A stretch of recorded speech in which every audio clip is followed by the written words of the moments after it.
Good evening. I'd like to call the Thursday, July 22nd, 2021 meeting of the Mashpee Conservation Commission. First, we'd like to see if there's any other business that's before us that we're not sure of in the audience.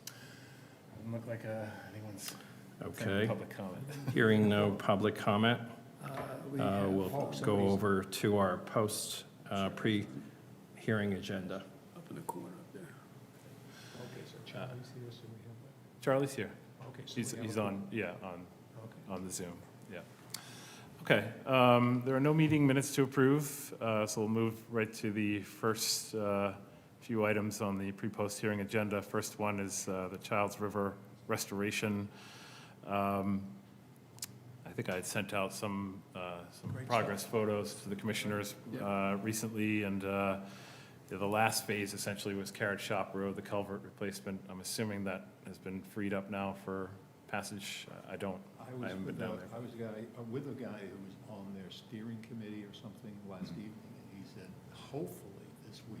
Oh, okay. That's But what they'll he be said. opening it up. As soon as I know it's there, he said he's gonna call me. Right. I'm gonna check it out. Okay, good.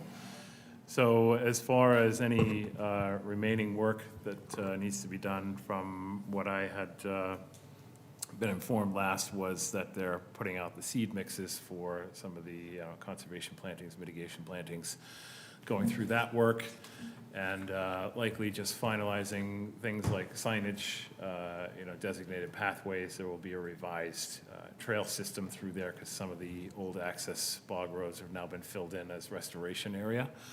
So we'll, once that information comes forward, we'll share it with all the commissioners, and then I'm sure there will be some sort of ceremony,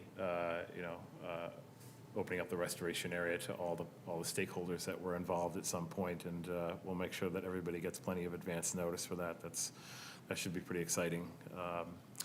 But they did have the water release as part of that culvert replacement recently.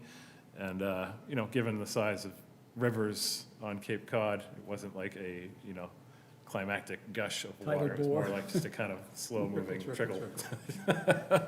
But I did hear that they already saw there was observing of minnows, and I think they might have been white perch or something like that, baby, fry white perch. So Nice. that was a good thing to see fish in a stretch of river where they hadn't seen any in quite some time because of the blockage and the diversions and things like that. So that was a good first sign. Does anyone have any questions on Childs River? Nope. Red Brook Road culvert, nothing new to report there. We're still awaiting word from Mass Division of Ecological Restoration as to our grant application. And hopefully that should be coming up soon, I would imagine. They must have, gone through all the applications at this point and are just selecting the final candidates. So it could either be selected as for funding or technical assistance, or it could be put onto a reserve for future consideration where you don't have to keep reapplying. Or it could be, the third option is obviously the least desirable, where they don't select it at all or put it on reserve. Who makes that determination? What's that? Who makes the determination? So I think it's just a member, employees of the Division of Ecological Restoration, the director, and probably, some immediate subordinates that get together and make the decision. But from what we were told, this was a very highly competitive project, and we were very lucky to have Betsy Gladfelter from the town of Falmouth assist us, because she's been very successful with Falmouth grant applications, namely the Kuna Messet. And this is right in her wheelhouse, and with her assistance, I think it really helped to make the grant very competitive. So we should hear something. And we've been addressing any abutter concerns in the meantime. We haven't really received any complaints recently, which is good.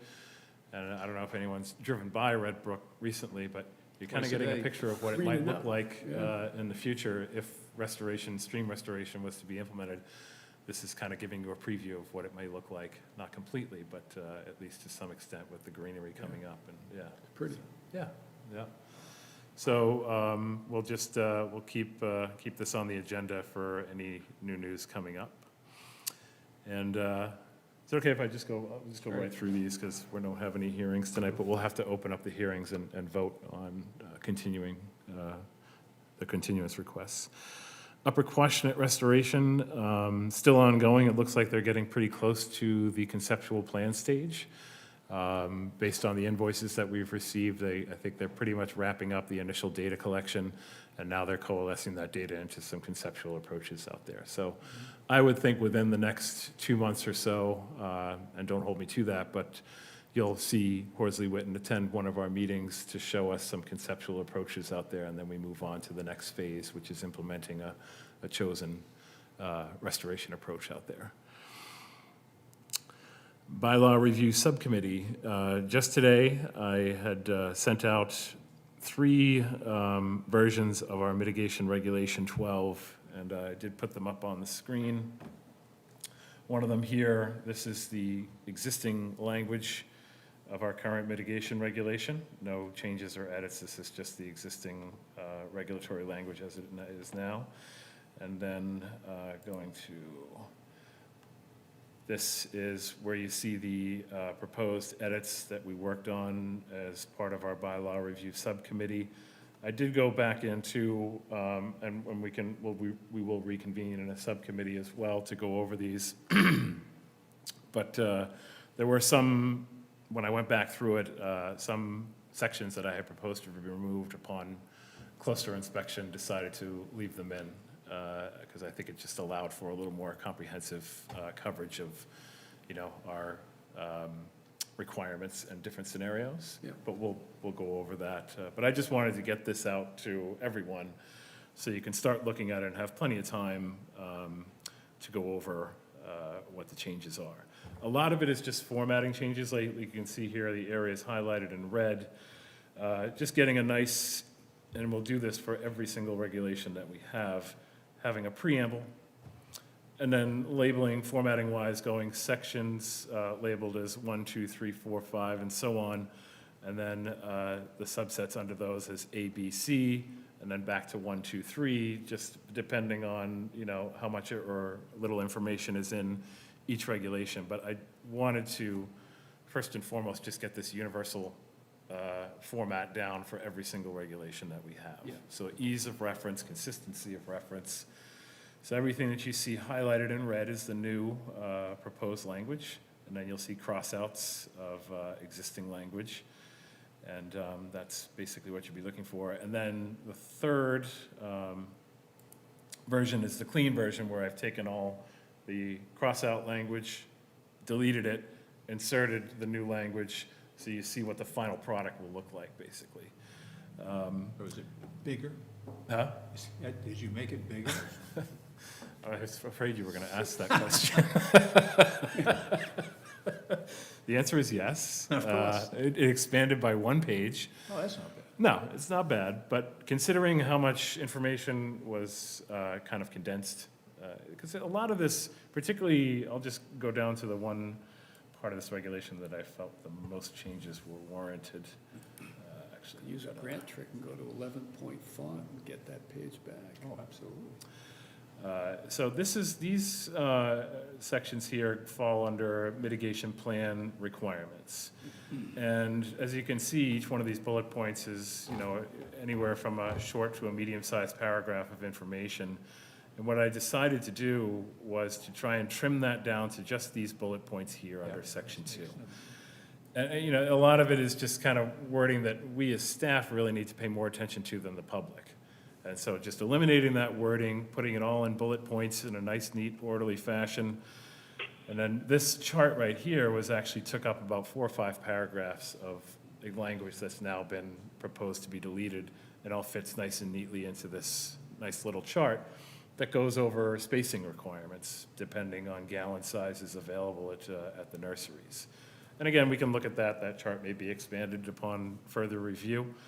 But you can see all this cross-out language that's proposed to be removed in favor of all those bullet points that you see up here. So it's quite a bit of removal of kind of wordy language condensed down into a kind of easier to understand, less wordy version. And then these are the new additions that don't currently exist in the regulations. The waiver of requirements, which isn't even, we do have it posted. I don't even think some of you have it in your binders. So we wanted to add it to this regulation because it really applies to mitigation more than anything else. And the language is unchanged from what we've used for applicants to request a waiver. There's been no change. We just added this section into the mitigation regulation. So everything should seem pretty familiar. There's the chart, dictates the square footage of mitigation within 50 feet. And then some of the other information there that relates to that mitigation calculation chart. And then the final addition down here, and we'll go over all of this again when we have a full commission, is this section entitled Mitigation for Water-Dependent Projects. This is all new language. This is the part that in addition to the preamble, that I really wanted to get into this regulation, have it added. And basically, the key component of this section of the regulation, this add-on, is all about shellfish mitigation, or all projects that are going to alter shellfish habitat, or in general, aquatic habitat as it relates to land under ocean. So you're talking about not just docks and piers, but dredging, revetments, bulkheads, anything that's right up against the fringe of these resource areas that, by virtue of construction, may have adverse impacts to those resource areas. So the first part really just kind of goes over the logic behind the shellfish mitigation, and then we get into this, and this is what I had contacted town council about. This is the section where we're proposing, this was basically borrowed from the town of Dennis Natural Resources Department. I think a couple other towns on Cape Cod have this. This is the calculation that broken down that the Shellfish Constable uses to determine a type of mitigation that requires a one-time fee. So if you're dealing with a property that you really, and this will be on a case-by-case basis as any project when it comes to mitigation is assessed. This basically allows the commission to have another option to require mitigation in the form of a fee, a one-time fee, not a recurring fee, to be paid to the town, to the commission, and it will go into a shellfish propagation fund. Now, the Department of Natural Resources has to create a warrant article to create a special fund, so this money can go directly into that fund. The plan is, in the interim, is to have it go to the general fund and then earmarked for this fund. But that's going to require a bylaw. That's going to require a town meeting warrant article. So we're not at that stage yet, but this sets the parameters in our regulation so that we are allowed to collect the fees. And in talking to town council, I just wanted to make sure that this section didn't require a bylaw change. What he said was basically this falls under the parameters of the bylaw as it relates to protection of natural resource areas, as it relates to the power, what the commission is empowered to require when it comes to impacts to resource areas. So he said, as long as it falls under that kind of bylaw umbrella language and isn't outside that language or something totally new, we don't have to go through town meeting. So the process would be, once you finalize as a commission the language, the next step is for us to advertise in the paper as public comment. We'll send out notice to all the consultants that we have on our consultant distribution list as an added way to get this out for public comment. And then depending on how much comment, or if there's no comment, then you move on to promulgation. If there is comment, you take it into consideration. It may require some more edits. And then the next step is promulgation at a public meeting. And then it gets added to the regulations, and you'll all receive updated copies, and everybody else will as well. So that's the order of events. Okay. And let's see, is there any questions on that? Everybody good on that? Okay. And it doesn't matter how long it takes. We're not in any huge rush, but when it comes to the dock and piers, because we do see, a lot of those applications, particularly repairs, modifications, things like that, reorientation where piles are being shifted, and that can impact land-containing shellfish. So it would be good to get this promulgated sooner than later. Yeah, by next spring, so that when people are Yes. coming in to ask to fix up Yeah. the damage that's done next winter. Exactly. That's when it'd be nice to have it done. Yep, absolutely. Okay, next agenda item is the Sewer Substation Review Subcommittee, and there's no new news there. We may be removing that as an ongoing agenda item. I'm going to check with the town manager and just see if there's any need to keep that on our agenda, because we haven't, I think they've moved past that, that request phase. Yeah. Johns Pond Milfoil, I am in the final steps of submitting notice of intent. This is a project that actually qualifies, I don't know if the commission is aware, but there's a type of, an appendix to a notice of intent application. They just call it Appendix A. And it's for projects that are for ecological restoration, or what they call a limited ecological restoration project. This, the treatment of aquatic invasives, falls under that category of limited ecological restoration. So it took me a while to get back and forth with DEP about, the right forms to fill out and all the prerequisites before I even submit the notice of intent. So I have done all of those. We'll be sending out notice, application to Natural Heritage and Endangered Species tomorrow. I had to get a check cut for their review fee. All the other fees are waived because it's a municipal project, but the Natural Heritage doesn't waive their fees. So. Oh, well, somebody's got to get their money. $300. Really? Yeah. And it goes up by the acreage of scope. What you're proposing, Yeah. And we're keeping it, we estimate, the area of impact is, the last we assessed it was roughly 4 acres. But from reports from residents, they say it's spreading like wildfire. So I put it in at 9 acres, which is just under the threshold of 10 acres where you have to go through a lot more regulatory requirements, but I don't think it's going to go beyond 9 acres at the most by the time we're through with the application and review it and get to the actual application to treat this milfoil. How many acres is that pond? 303, I believe. Yeah. So, Well, there's some areas where it simply cannot propagate because the water is too deep.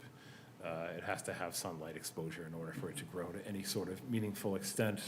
So you're only looking at the fringe shoreline up to like maybe a depth of 10 feet, or something like that, before it really starts to peter out and it can't expand beyond that. So this will be the immediate shoreline areas out to like 10, 15 feet of depth, I would think, would be the extent. But it is boating season, and we have reached out to all the associations and as many residents as we can, get the word out there that, at least let people know. DNR put out marker buoys to delineate these areas where the infestation is most prevalent. And so, and I know you've submitted photos, Chad, and has commented on seeing milfoil on the shorelines of the northern end of the pond. So, there's no doubt that it has spread, we just don't know.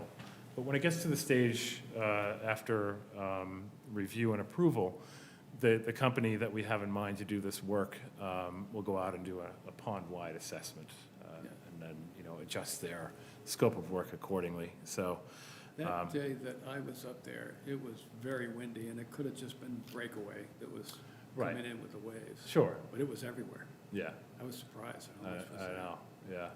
Yeah, that's the complete opposite end of the pond from where the most of it is, so. But I think the associations and word of mouth has been pretty good, and people have been, very vigilant about avoiding these areas, or, raising the props up and just trying to avoid going through these areas.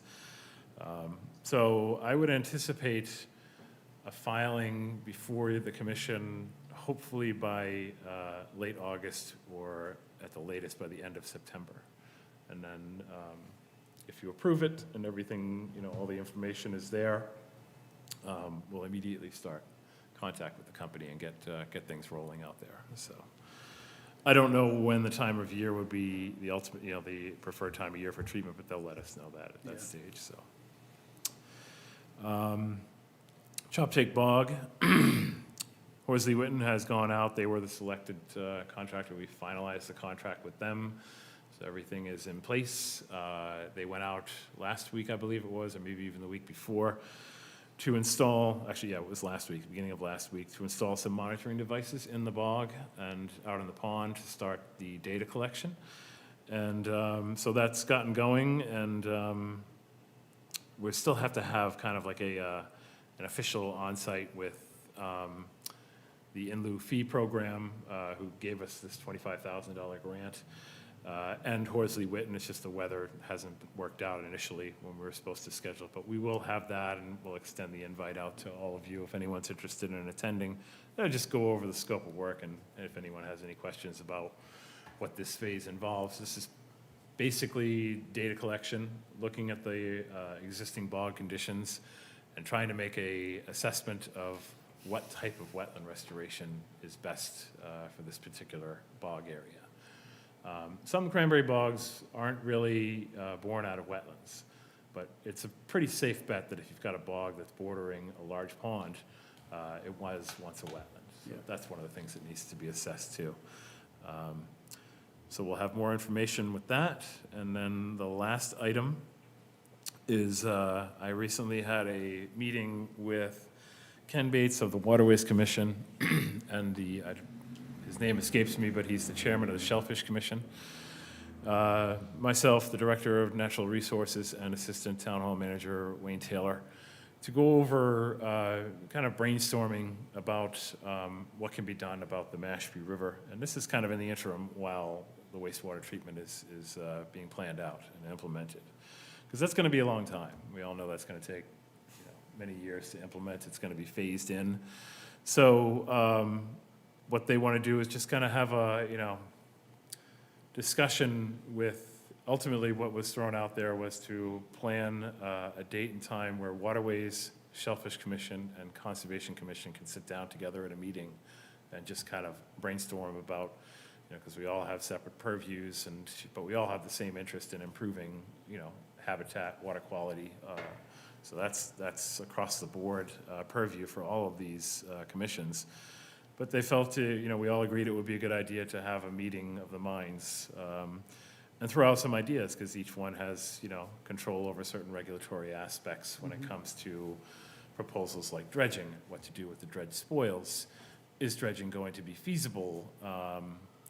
One of the things that was highlighted to me, and I had brought this up to it was from the Shellfish Constable, I brought it to the attention of the Director of Natural Resources, is that DNR has a lot of these shellfish cages in the Mashpee River in different areas, and what's happening, as you can imagine, is they're getting inundated with a lot of this debris, the algae. So the effort to clean and make sure that the oysters are being able to filter as they're expected to almost makes it not even worth the effort. It's just a constant battle to keep the cages clean. They just get smothered, on a weekly, if not daily basis. So one of the schools of thought was looking at focus dredging, and this will be for a later conversation, obviously, around these areas to kind of, or as I think Ashley from DNR had recommended, creating a swale down the center line of the river to get some of this flow going and keep this algae moving so it doesn't build up in the immediate shoreline. So there are a bunch of different ideas out there, but really trying to improve the existing conditions so the shellfish propagation areas are actually viable, because right now that's highly questionable given the amount of work and effort it takes to keep them clean. So it's ideas like that we want to toss around, and it was also suggested that that we have a couple of different on-sites to look at different areas of the river, or if you have a chance to get out and take a look at some of the Concom lands that border the river and just see the existing conditions so you can get an idea of what's going on. And that can be, a formal scheduled type of on-site with all three commissions. Just getting out there and seeing firsthand what's happening so you have a much better idea of, all of these proposals moving forward. And so I think that's it. That covers everything, and we can move on to the agenda, and I've got all the continuance dates and times here. Okay. So we're going to continue all three of these Yeah, you just open them up just like you Okay. normally would, and then, requests for continuance. yeah. Okay. Yep. So I'd like to open the 6 PM hearing of James Atkins and John Weltham, 80 Punkhorn Point Road, for proposed dredging. They've asked for continuance on this. Yep, and this will be requested continuance is for August 12th at 6:09 PM. August 12th at 6:09 PM. Can I hear a motion to accept the continuance? A motion at the request of the applicant, James Atkins and John Weltman of 80 Punkhorn Point Road, or a continuance to 8/12 at 6:09 PM. I'll second that, Mr. Chairman. Second. All in favor? Aye. Aye. Aye. Thank you. Motion carries. Okay. So I'd like to then open the 603 hearing of Stephen R. and Janet Rhine, 48 Captain's Row, proposed amendment, amended order of conditions. Applicant has requested a continuance as well. And this has been requested to be continued to August 12th at 6:12 PM. Until August 12th at 6:12 PM. Can I hear a motion for that? So moved. Second. Second? All in favor? Yes. Aye. Yes. Motion carries. Thank you. I'll open the 606 hearing of Stephen and Tricia Szymanski, 118 Waiting Place Road, proposed demolition and reconstruction of a single-family dwelling. Applicant has requested a continuance to August 12th. So this is, I'm sorry, I made a small error there, that this is actually the one for 6:12. The previous 48 Captain's Row was for 6:06 PM. So if we can get a new motion for that, that's August, this is 48 Captain's Row, continue to August 12th at 6:06 PM. Okay, so we'll go back to the 603 hearing. Yes. I'm going to reopen that hearing for Stephen R. and Janet Rain, 48 Captain's Row, proposed amendment order of condition. This time, we're going to continue it till August 12th at 6:06 PM. May I hear a motion? I move to, at the applicant's request, to move the application of Stephen R. and Janet Rennie, 48 Captain's Row, to August 12th at 6:06. Do I hear a second? I'll second that. Second. All in favor? Aye. Aye. Motion carries. Then I'm going to go back to the 606 hearing 6:06. for Stephen J. and Tricia Szymanski, 118 Waiting Place Road, proposed demolition and reconstruction of a single-family dwelling. Applicant has requested a continuance until August 12th at 6:12 PM. Do we hear a motion? So moved. Second? Second? All in favor? Aye. Motion carries. Thank you. Charlie, can you just reiterate, we couldn't hear you. What's that? I couldn't hear your vote on that last one. I said aye. Okay, thank you. Okay, that covers all the hearing agenda items and all the pre-post agenda items, so we want to pass around those for signing. So we can close the hearing? Yes, just as soon as we Okay, finish that's signing. fine. And Okay. I can give a couple of other updates that don't involve any kind of vote, if that's okay with the commission. So, still, we have a scheduled interview for administrative secretary on July 27th. And the first candidate unfortunately decided not to take the position based on benefits with her current job to the current position. So we moved on to the next one on the list. They were all very well qualified, and that interview is taking place on the 27th of this month. So hopefully, we'll get somebody in place we're hoping by mid-August to late August. What is just out of curiosity, where's the source of people? Are they coming from outside of government or here from the Yeah, it's a good town? question. There were two candidates who had, 2 or 3 out of the 7 who had some municipal experience. One of them had pretty significant municipal experience coming from, I think it was Edgartown, one of the towns on Martha's Vineyard. So she was coming directly from that position as a administrative secretary for, I think it was Board of Health in one of the towns over on the Vineyard. So, and the other ones had experience, several years back, limited experience, only a year or two. So one candidate definitely had a higher level of municipal experience than the others. And then they all had very well-rounded overall administrative experience. You know, I think the current candidate, she works from home for Blue Cross Blue Shield, so, you know, processing health claims, I'm sure that's something that can prepare you for a hectic environment very well, probably better than any other job, I would imagine. So, but like I said, they were all really great candidates, and whomever we have joining our staff is going to be a big benefit. So, Oh, absolutely. yeah. Lighten your load. There wasn't really too much separation, as I said, between one candidate to the next. So, so we're looking forward to that, and I'll be looking forward to getting back to my normal job duties.